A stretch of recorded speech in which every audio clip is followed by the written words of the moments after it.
योग से अब बात करते हैं और ज्ञान के मध्य में ज्ञान से ही ज्ञान के बारे में कितनी ज्ञान बांटे लोगों ने। ज्ञान से ही ज्ञान के बारे में जगत कितना ज्ञान बांट के रखा है।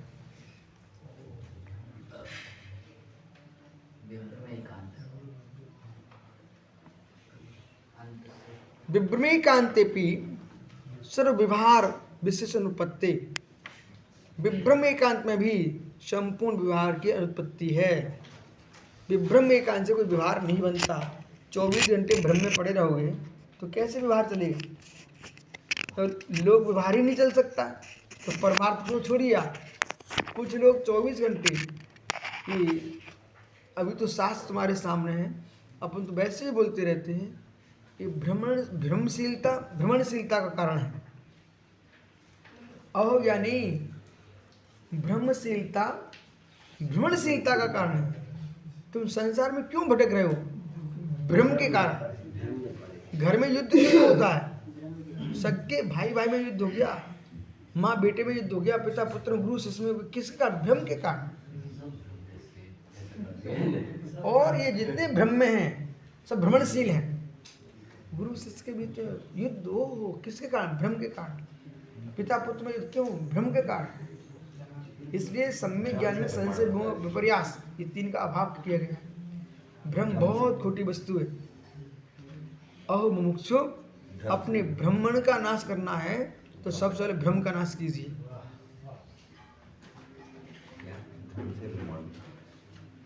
भ्रमण का नाश करना है तो भ्रम का नाश कीजिए।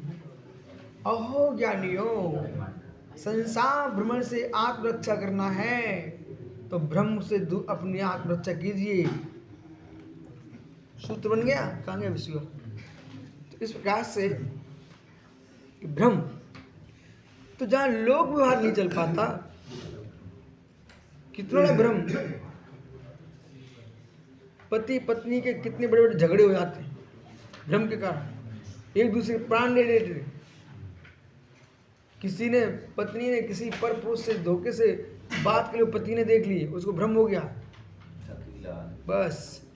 अथवा कितनी पत्नियों ने पतियों के प्राण ले लिए।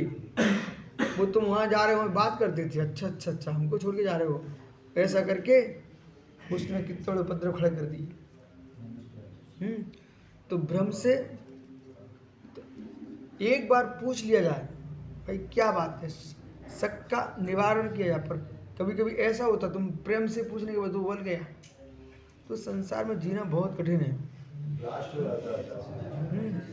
हाँ सच्चाई हो तो कभी कभी क्या ना प्रशंसा करिए। तुम्हारा भ्रम सच्चा भी था। समय देख के बोलना, समय देख के बात करना। नहीं तो मालूम चला यशोदा ने समय के पीछे अपनी प्राण गंवा दिया। जयश्री उसी समय डांट देता। अब आप ठीक कह रहे हो, लेकिन फिर अब क्या कर सकते। यशोधर राजा था, उसकी पत्नी जो है लंगड़े के साथ प्रेम करती थी, कूड़े के साथ, कुबड़े के साथ, ठीक है ना। अब उसने सब कुछ देख लिया, सब कुछ किया, लेकिन ऐसे उसने ढोंग रचा। हाँ मेरा पति मर गया, ऐसे मतलब बीमार हो गया, जहर दे दिया और ऊपर गिर पड़ी रोती ढोंग में, और उसने गला रो दिया। तो यशोदा जैसी कथा और भी लोक में प्रचलित है। एक ऐसी कुबड़े के लोग एक साथ राजा ही था, उसकी पत्नी ने क्या किया कि वो उसको टोकरी में लेकर के तत्ता रानी तो लंगड़े को लेकर के घूम रही जगह जगह। तो रति राजा की पत्नी जब सब जगह घूम रही तो एक दिन घूमते घामते उसने तो सोच लिया तो वो मर गया मेरा पति, क्योंकि वो पटक दिया था नदी में, यमुना नदी, ठीक है। लेकिन वो बच गया, उसको पुनः राज्य मिल गया, हाथी के माध्यम से वो डाला गया था, अभिषेक हुआ। कथा नहीं सुनाना मुझे, परंतु परिणाम क्या निकला, दूसरे राज्य में वो राजा बन गया। अब ये लिए टोकरी में गा रही हो और भैया लोगों में बड़ी चर्चा फैल गई। सत्य ये बहुत सती है, पति को टोकनी मिली है और सब जगह घूम रही है। अब राजा ने कहा, राजा तो स्त्रियों से बिल्कुल विरक्त हो चुका था, बोला हमें स्त्री देखनी नहीं है। लेकिन जब बहुत ज़्यादा प्रजा ने और राज्य घर उनका, ये ठीक है, लेकिन एक शर्त रहेगी कि हम पर्दे के, स्त्री को तो हम देख रही है, पर्दा डाल के आप देखते रहिए, ठीक है। जब उसने देखा कि आवाज़ पहचान गया, बोली ये पूरी कहानी बताए। पूरी रामायण ये है भैया, ये पतिव्रता बनी घूम रही है, जिसने हमें नदी में पटक दिया है, वो कह रही पतिव्रता लिए टोकनी घूम रही है। तो संसार ऐसा विचित्र, ठीक है। इसलिए राजा को बहुत सारी ऐसी घटनाएं घट जाती माता जी, इन निमित्तों से लोग विरक्त हो जाते हैं, तत्त पूरी जाति से ही विरक्त हो जाती मतलब क्या है आपका जैसे इसमें ब्रह्मा ही नहीं समझ पाया, अपन क्या समझ। हाँ महीने बना आइए हैं? क्या ये घटना देख के आप विरक्त हो गए। सही है ना, उनको सब पता है।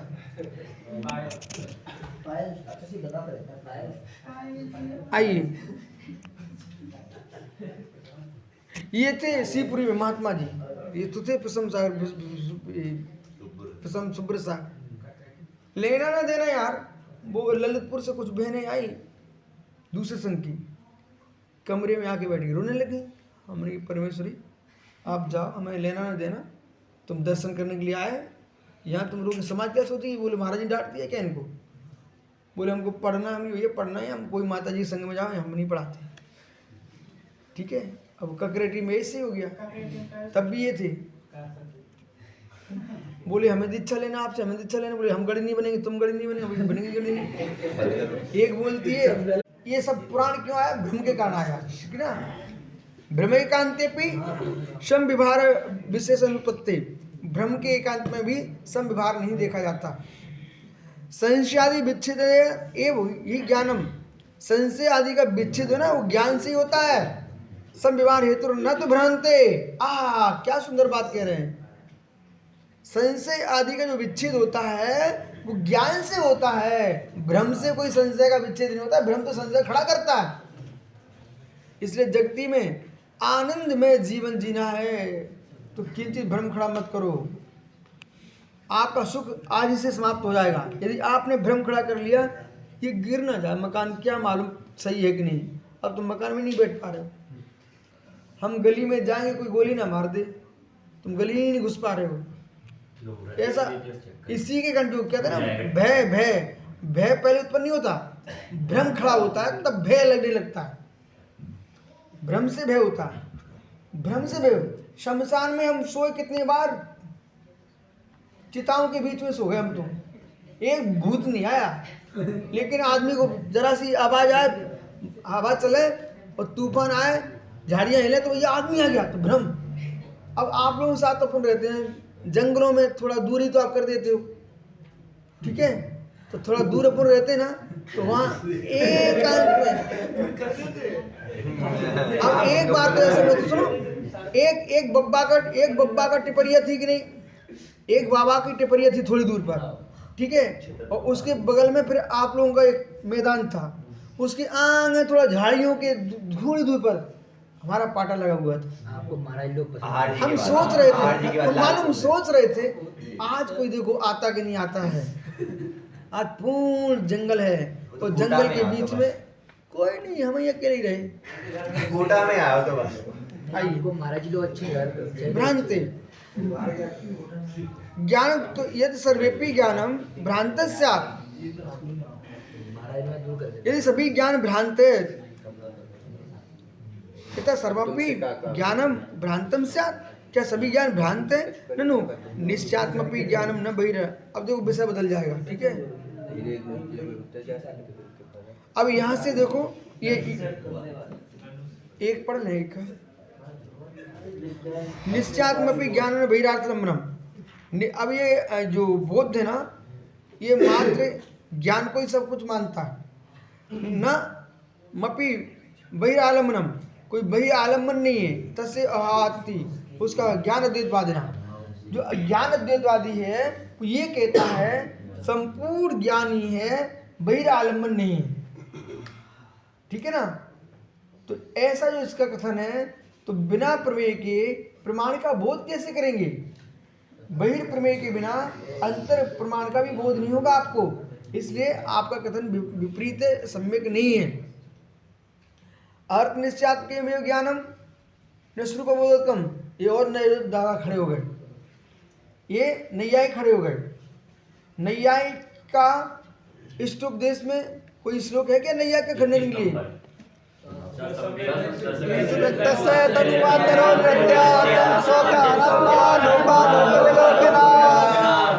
ठीक है ना। तो वो ये कह रहा नैयायिक अर्थ निश्चयात्मक ज्ञानम, जो ज्ञान होता है वो पदार्थ का ही निश्चय कराता है, न स्वरूप बोधकम, स्वात्मनि, अपने आत्मा का बोधक नहीं है, अपने स्वरूप का बोध नहीं कराता है। ऐसा नैयायिक का कहना है कि ज्ञान जो होता है पर संवेद्य को प्राप्त होता है, सुसंवेद्य नहीं होता। और बौद्ध जो कह रहा है मध्यम विज्ञान अद्वैतवादी, वो कह रहा है ज्ञान पर को नहीं जानता, स्वयं को ही जानता है। दोनों एक हो जाए तो जैन हो जाए दोनों, कि सुपरवेद संवेद्य को प्राप्त है। हम लोग क्या मानते हैं? तत्प्रकाशकम स्वरूप ज्ञान कैसा? सुपूर्वाविशास्त्रम, सुपूर्वाविशास्त्रम ज्ञानम प्रमाणम, जो स्वयं को भी जानता है पर को भी जानता है, उसका नाम प्रमाण है। ठीक है ना। अब स्वरूप संबोधन में क्या कोई पंडित ऐसा है जो कहेगा कि स्वरूप संबोधन में सुपर प्रकाश की कोई व्याख्या की गई हो? सुनाइए फिर। यथावत वस्तु